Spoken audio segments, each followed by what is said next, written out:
We are live. Hello and welcome back to the Business Octopus. And today we have a challenge that we're going to go through. A client has asked us a question, or one of the people in our community has asked a question about getting started in business. Sometimes we cover a lot of stuff that's a little bit more advanced in these sessions, but we thought we'd go back to basics. And whether you're at a networking event or whether you're in front of your potential customer intentionally, like they know what they're there for, you know what you're there for. There's a way to figure out what they're doing and what they need to be able to then offer your solution without it seeming like a pitch fest. I think, you should probably think about 70-30. 70% of you listening, asking questions, and then 30% of you talking. So what we're going to do is delve a little bit more into the problem and identify what it is that you need. But first, before we do, how you going, Amanda? I'm great, Avon, and yourself? We were both up early for this chat with the Americas time zone. Yes. A little bit tired. Did close a client accidentally in between then and now.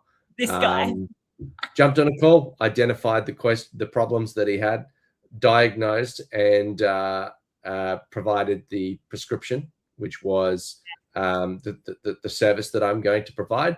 And now I have to finish off the proposal and send the invoice. So basically proving what we're here to talk about today. So why don't we delve a little bit more into the problem side? So I've got a message from someone who was in our community and they wanted to understand a little bit more. They're just starting out, and the question was, need help on how to understand the client's business, spot their problems, and explain how my service can help them make more money, save time, etc. They've already got the technical skills, and they just want a simple framework for learning how they can quickly understand the customer problem and basically identify what it is that they're going to solve and communicate that. So I've got an idea. Why don't we dig into that a little bit more? What's the real issue in your mind, Amanda? Well, the first thing that comes to mind is, and I think a lot of us have the same challenge, we're really passionate about what we do. We know what we do really well, but then when we start talking to a potential client, we start talking in our own language or in what makes sense to us. We're not necessarily listening. We might spot that they have a problem, but we're not communicating how our thing that we do, our zone of genius, solves their problem in a way that they understand and in a way that they can see the benefit. We might talk about the technical solution, but we need to take it a step further and talk about the pleasant side effects, if you like. So how is that going to help their business to move the needle forward or stack the deck in their favor? So Avon, how do we do that? Well, this is a little bit meta, but we're kind of doing it right now, is that, a lot of times people are not spending time, getting the client really, or their potential client to really understand the problem that actually exists. Their language is, here's the output of what I feel. So, like if they go, I'm hot. Right. Maybe I'm hot, but the cause of that is the heater's on, right? Maybe they go, I'm sweating, right? That's the output of being hot. So they go, I've got this liquid coming out of my skin. Like, yes, I'm giving you an obvious, really simple answer, a problem here, but for ease of understanding, I've got, I'm leaking from my skin. I'm sweating, and so, or maybe all they know is they're leaking from their skin, and you, as the diagnosing of the problem, is to say, well, that's because you're sweating. That's what it's actually called. And it's caused by being too hot, or that's one of the causes. And so the cause of being too hot is you're sitting right next to the heater. Let's just turn the heater off. So without going straight to turn the heater off, but they might go, oh no, maybe the heater's off, but there's something else. Or, like, I'm trying to give a really dumbed down example. I don't think it's working, but no, it's good. Like, okay, so you have that problem. Let's turn off the heater, right? So find the root cause of that problem, yes, and solve that root problem. Analysis. Yes. Yeah. but what could have been done, because if maybe they're too lazy to go up and walk over there, you need to make them feel the pain and understand the problem. And so you would say, how does that make you feel? And they go, uncomfortable, a bit sticky. Okay. Is that something you want to solve? Yes. Okay. How much do you want to solve it? Well, quite significantly. It's really, really annoying. Okay. Well, why don't we go get up over there? We're going to turn the heater off. It's going to require your time, right? So like if you need to get the client's investment in time, literally the call I just had was, I'm after a framework, a this or that, to solve a problem. I'm like, it's not that simple. There is some stuff that you need to get in place in order to grow. In this case, this person wanted to grow their community. So that we jumped on a chat and they're like, I want a framework. I want a thing about content. I'm like, you need to convince humans to be a part of a group with other humans and give up their time. It's a little bit more than just having, let's put a framework, let's put a Band-Aid on it. There is something that you have to do and that I have to do, and that together we can get to that outcome. But let's talk about the problem first. Like, let's really drill down in and understand. We do have, hi Swifty, welcome. Thank you for leaving a comment. So yeah, I think, in the first bit is really just delve into the problem and go, and why is that an issue? What's that stopping you from doing? Really just ask them, what is this a big enough problem for you to want to solve right now? And that'll tell you how much time you want to invest in that conversation or going down that line of questioning. Or maybe they go, I don't like it, but I don't want to do anything about it. So, okay, so you're just having a whinge. Which happens. Which happens. Sometimes we are professional counselors, are we not, Avon? Not professional? Well, semi-professional, yeah. Because, I think that the professional has a duty of care, whereas I'll just go, you're an idiot, do it anyway. Correct. Yes. You need someone to push you and force you. Like, and I think, a lot of times when people think they're the customer's always right. I think sometimes, particularly what we're finding, the more we are there as part of the the consultant, and then we need to say, no, your thinking is wrong here. We need to change how we're framing the problem, or that's not going to solve the issue, or no, we shouldn't invest time and money in that because we're going to get to a position. Yes, in the short term, you could probably charge them to do that work. And that's exactly where we come in on a lot of rescue projects, is the other person, the other consultant that we're replacing has been the yes man or woman, yes, the order taker, the person that said, the client goes, I want this, can you build it? And they've gone, yes. Whereas we sit back and go, why? What's the outcome that you're trying to drive here? Because realistically, if you go and do that, you're going to spend a lot of money and you're going to get nowhere. Whereas you could do this thing over here, solve that problem in a different way. Yes, you're going to have to adjust a little bit, but the outcome is going to be significantly better. And it's that sort of reflective backwards and forwards. That's why I said at the start of the call, and I diagnosed too quick. Right? I shouldn't have said that at the start of the call, but I do firmly believe, 70% of dialogue, just clean, clear. Tell me more about this. What are you doing here? It sounds like this is what you're telling me. You need to confirm a lot of conversations. And then in the back end, that's when you can say, all right, well, it sounds to me like this is what we need to do. Does that sound right to you? Does that sound right to you, Amanda? Yes, it does. Something I will often say to people, especially if they're having trouble articulating it, which is sometimes the case. I said, if I had a magic wand and I was able to wave it right now, what outcome do you want in 3, 6, 12 months from now?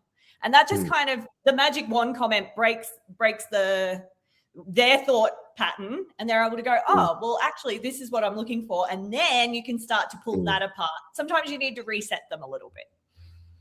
Yeah, because, and this is why I asked you for the notes, because we talked about that beforehand and I forgot that point. But what's the future state? Where do you want to end up? Because, one guy came to a networking event and he's like, oh, I do printing. And everybody's like, sweet. It gave him all these printing leads. And he can do that all day long, but he just hates it. And, it's a bit soul destroying for him and didn't really want to go down that path. But if everybody said, what do you actually want to achieve? Then he'd say, oh, well, actually, I'm looking to grow in this area, which is more fulfilling. I have more time in my day. I actually want to transition away from that. And that would actually get them more happy, more on board with the outcome. And instead of it being like this thorn in their side, like we acquired an IT company. That was very manual. There was no like good structure. Everything was ad hoc. And it was a nightmare because it was just like a million calls a day. And so we started to put these processes, and we said, we're not doing that anymore. We're doing it this way. And after a while, the clients were way happier because they weren't on the phone every 5 minutes because stuff was breaking. We'd gone, we actually need to change what we're doing here because it's not healthy for you. It's not healthy for us. I like my ability to not be on a phone call every 5 minutes of every day and not be stressing because I've got 10 phone calls at 9 a.m. where I can only answer one. So part of it is designing the business that you want to run. And so asking them where they want to be is huge because you've listened to them as a founder.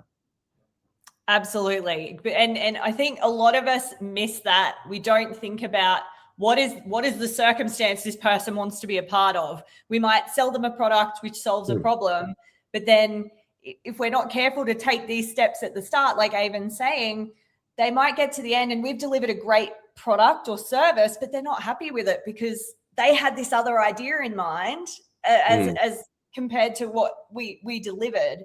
So yeah, it's important that we really get to the bottom of what root cause analysis comes up again, of what they really want or really need, because it matters when we get to the end point and we've delivered it, because we want those 5-star reviews. We want those referrals when we've done a great job, and doing a great job is listening at the beginning and understanding what they really want. We titled this How to Become Dr. Business. So just let's draw a comparison back to being a doctor. What happens when you go to the doctor's surgery? You've booked an appointment, you walk in, and the first thing they go is, okay, what seems to be the trouble? Yes. And then you tell them your troubles. Yeah. It's pretty open question. And yes, sometimes you need to delve into that. So you need to ask a question that gets you the same result. Don't presuppose like, oh, so like you've kind of got to lead them down a line of questioning without forcing them. So if you say, all right, how is, for you, how is your team working for you in your business? It's kind of it's broad, it's open, or like, have you been able to, how's business going? Like just general, like you've got to go, oh yeah, it's good. Yeah, we've been busy lately. Have you been able to take any time away, or is your team able to handle everything? So then they go, oh yeah, I've had a few troubles lately. I've had to, I've constantly having to go back and do this. And then they've expressed pain and frustration and said, I can't leave. I feel like I'm managing cats and I can't, get away from anything. Okay. So it sounds like some systems might help you to, get away from the business. Does that sound about right? And they're like, yeah, I really need to get that sorted. Okay. Well, I actually happen to, work in this space. Tell me more about, so one, you've said that you're an expert, but you're still not going on to the pitch at this point. You should say, and I know you're all over this, Amanda. I'm just using this as the example because cool. It's cool. Because I'm like having the sales chat with you in my mind. And then you say, well, I work in this space. I have a pretty good idea. Tell me what platforms or systems do you have in place? Do you have, for example, SOPs? Do you have a HR management system? Do you have, learning management, etc.? And then they'll go, oh yeah, we've got this, we've got that. We tried this, we went down this path, and it didn't really work. We're like, okay, so it sounds like da da da da, and you can see a pattern coming out where you've asked an open question.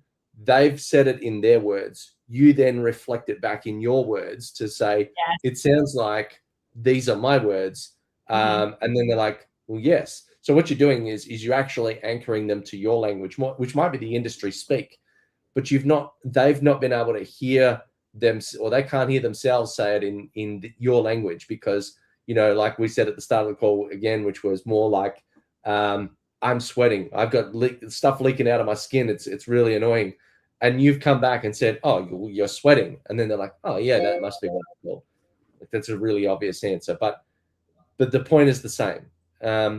So anyway, that's kind of where I think if we can get them aligned with your thinking, your language, that you sound like you know what you're talking about, then they go, oh, I have a rapport, I have trust.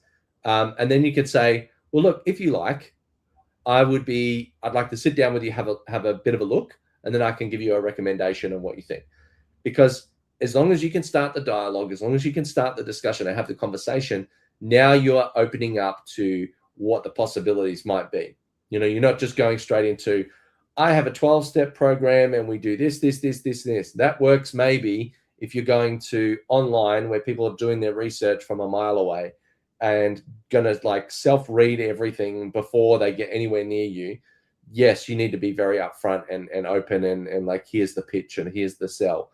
Whereas in a conversation, you need to be more consultative, more conversational. Yes. You need to be more even keel, not like ramming stuff down their throat. 100%. And just to call out something that you did really beautifully there, Avon. So he started with a really open-ended question at the start. So how's business going? And then it's like a funnel, right? Think of it like a funnel. We start to narrow things down until we get to the crux of where their actual challenge is and what needs solving. And at what point, you said, Avon, you said, we're not pitching yet. At what point do we go for the soft pitch? Well, if it's 70-30, at the start, we're really just identifying it and getting aligned with what the problem is, what the language is, where there might be some issues. And the soft pitch is exactly that. You're not saying buy now and get a free set of steak knives. You're saying, if you like, I could take a look. That's the soft pitch. Yes. Because in the first conversation, like we have a 4-meeting process generally. It might go to 5 or 6, but the first meeting is like, could be a 10-minute call, could be a half-hour chat. Hey, who are you? Who am I? Are we a good fit? Do we align? Is there something that we could maybe talk about? If you've got more time, you can kind of blend call 1 and call 2 a little bit together. Where call 2 is the technical deep dive. What is it that you're stuck on? Show me what you're operating with now, and then I'll show you what you could be doing. And then we come up with all right, is that where you want to go? Maybe we're going to take parts A and B, but not C and D because that's not relevant. And then from that, we'll say, great, we'll put together a proposal plan. That would be meeting 3, which is a yes or no, or I need more information, or let's tweak it a bit. And then the meeting 4 is either it should be kickoff and starting with that. So if you take that 4-step framework, then that those milestones need to be met. You need to get alignment. You need to figure out what they want and show them where they could go. You then need to show them the plan that you've heard them say and have them agree to it. And then you need to have a jolt into action, like the kickstart, the kickoff meeting, to show, right, we're on this. Get all the things that you need. You get embedded in the program, in the project, and you're away. If you don't have that last step, if you just go, cool, we'll sign off, and then they're like crickets, they don't hear from you. Sometimes people feel like that's the finish line. That's not. The finish line is the project completed, and then asking for referrals and feedback and reviews and all that sort of stuff. But sometimes I see people go, oh, I've made the sale. And then they lose the customer after the sale, because that's entirely possible, because they didn't feel as though there was a logical next step. They didn't feel like it was being kicked off and started. It wasn't handed over to the rest of the team or any of that sort of stuff. Yes, we have to keep people abreast or informed of what the next steps are. So just keep you in the loop, Avon. I'm going to book another call with you next Tuesday. What's your availability look like? Awesome. We'll get that in the calendar. Here's what's going to happen. I'll see you there. Right? Just got to always have that next step. Yeah. You're the guide. You're leading them through the process, that they're stepping into the unknown, and you're confident, you're calm, and you know what the next steps are. And you go, look, this is easy. We do this with 500 other clients. I've got you. I'll take care of you. No worries. 100%. Do not abandon your client's team. Keep them informed at every step of the way. Absolutely. Well, I think we've had a pretty good chat here today. If you've got a question and you want us to address it, you can join us in the Relevate community down here. Whoop, that's the defense one. You just jump onto this one. And if you've got any questions that you want us to address, we can bring it into this live stream. We also go deeper dive in the sessions that we run and in the community events that we hold. So if you've got a problem, we'll solve it. Check out this link and we'll resolve it. Okay, so thank you for coming along. You stay classy. See you next time.